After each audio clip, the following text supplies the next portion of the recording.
When Dr. Giannis Pres revealed in 1999 that he had found a concentration of centenarians in Sardinia, Italy, many of his colleagues thought he was hallucinating, and you can understand why. There was no evidence to back up this claim, except for a handmade map and word of mouth. However, more than 2 decades later, the whole world has come to realize that not only was Dr. Giannis right about his discovery in Sardinia, but centenarians sometimes exist outside the traditional blue zones. Join us in this video as we reveal the secret behind the centenarians of Sardinia and explore the American suburb that's gradually turning into a blue zone. Bothered by the Mediterranean Sea, Sardinia is a serene neighborhood with hidden beaches, coves, remarkable cuisines, and nearly 2,000 kilometers of coastline. Sardinia is the perfect destination for anyone looking to maximize not just the quality, but also the duration of their lives. According to Dr. Giannis, Sardinia has nearly 10 times more centenarians than you'd expect to find in a similar population in the United States. So, how exactly are the citizens of Sardinia able to live this long? Based on Dr. Giannis' findings, the altitude of this region was the first evidence that explains the longevity of its inhabitants. On average, the villages in Sardinia had an altitude of above 700 meters, and this conforms to the geological makeup of other blue zones. However, we cannot categorically say that altitude is the sole reason why people in these communities outlive the rest of us.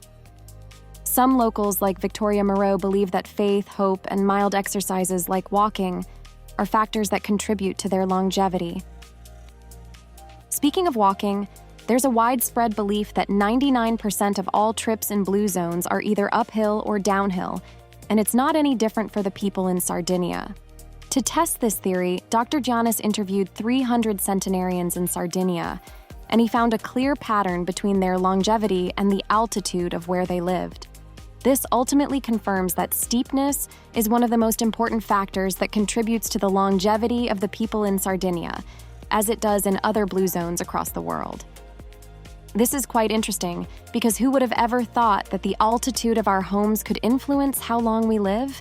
The more interesting thing is that these people are not doing anything extraordinary. They're not running their lungs out on the treadmill, lifting heavy weights, or doing long press-ups. They're simply just going about their daily activities, and they're getting rewarded with extra life for it. This is quite similar to the story of the people of Okinawa and how their daily gardening work contributes immensely to their health and longevity.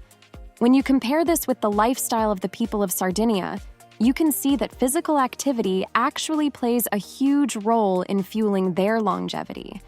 And therein lies the problem for the rest of us, because we are not anywhere as active as these people. Even when we get active, we tend to overdo it, which sometimes leads to a spike in our stress levels. On top of that, many of us sit longer than we're supposed to. An average person spends 12 hours of their day sitting. According to one health study, this extensive level of inactivity raises the risk of life-threatening diseases like diabetes, heart attack, and stroke by 147%.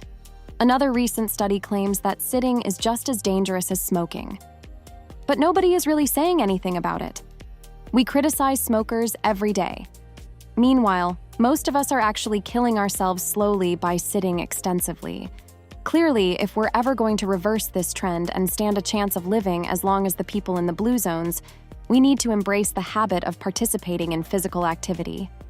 It could be simple activities like brisk walking, jogging, squatting, skipping the lift to use the stairs.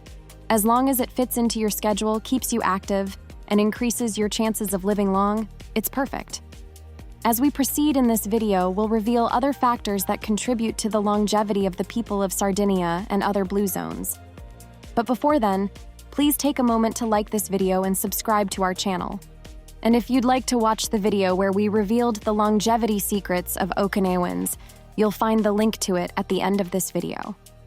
Speaking of the Okinawans, they share quite a number of similarities with the people of Sardinia, especially in terms of food. And it's not like their eating pattern is different from ours. But the way they prepare their meals makes all the difference. For instance, the process of making sourdough bread is quite different from how the average bread is baked. And this is because sourdough bread is leavened with a bacteria known as lactobacillus. This bacteria reduces the glycemic load of your meal and ultimately lowers sugar absorption. Beyond this, when you look at some of their local meals like minestrone, you'll realize how much the people of Sardinia integrate healthy ingredients into their meals. A typical minestrone dish contains a fine blend of healthy elements like whole grains, beans, vegetables, and sometimes pasta. All of these combined offer a significant amount of fiber, which helps to reduce inflammation and boost the immune system. Thinking about it now, it's difficult to think of a meal that contains all of these ingredients, and that perhaps explains why most people in Sardinia live long enough to become centenarians. Another clue as to why people in Sardinia tend to live longer than the rest of us is that they continue to enjoy close interaction with their family even as they age. In the United States, for instance, an average 50-year-old in America has a 53% chance of ending up in a nursing home. But that's not the case in Sardinia, where people like Giulia Pisanu, a 101-year-old woman who is still being looked after by her nieces. They take turns to cook for her, keep her company, and escort her for frequent walks. In exchange, they get to tap from her wisdom. And as basic as those things sound, they play a huge role in maintaining her longevity. Today, there's no single nursing home in the whole of Sardinia, perhaps because it is a remote geographical area just like Okinawa and most blue zones. And that's a valid argument because, with the sheer number of nursing homes in most urban areas, it's hard to think of a 101-year-old person getting that sort of personalized care outside the blue zones. But that's not to say blue zones cannot exist in urban areas. Actually, there's a longevity hotspot right in the busy city of California called Loma Linda. Surprisingly, the blue zone in this area is predominantly made up of members of the Adventist community. According to statistics, these Adventists live longer than the average Californian, and the gap is quite frightening. 7.3 years longer for men and 4.4 years longer for women. Surprisingly, this community is not isolated like Okinawa or Sardinia. It's located right in an American suburb, yet its life expectancy rate is just as impressive. So how exactly have they managed to do this? Well, it turns out they live by the same life rules as the inhabitants of other blue zones areas across the world. Of course, this begins with the thumb rule of staying active through exercises. Now, you could argue that Americans shell out several millions of dollars every year in gym membership payments, but sometimes these payments go unused due to the busy schedule of a large percentage of the population. However, for this California community, they've made it a point of duty to exercise regularly, and perhaps more importantly, they do it in the company of their close friends. So, while they're exercising and staying active, they're also interacting and building strong social bonds, which increases their chances of living longer. Beyond this, health and nutrition are two things that the Adventist community also prioritizes. This tradition stems from people like Ellen White, one of the founding members of the Adventist Church back in the 19th century. Mrs. White believed strongly that good health was necessary not only to live a good life on earth, but also to develop a clear mind to connect with the supernatural world. Critically, she promoted the idea of humans being vegetarians and eating healthy foods like fruits, legumes, and nuts. Most New Age Adventists have also caught this bug. Around 35% of Adventists nowadays are vegetarians, and those who are not vegetarians eat about 65% of fruits and vegetables, while 5% of their calorie intake is gotten from meat, poultry, and fish. In comparison, an average American gets 15% of their calorie intake from meat, poultry, and fish.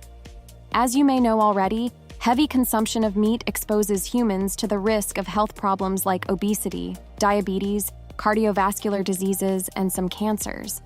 So ultimately, the lifestyle of these Adventists confirms that plant-based diets also contribute to longevity. But more than anything else, the Adventists make judicious use of their free time after the Sabbath day, utilizing it to rest not just their body, but also their mind. This seems to be the last piece of their longevity puzzle. For the people in Sardinia and Okinawa, where the Adventist community isn't really strong, they've pretty good alternatives.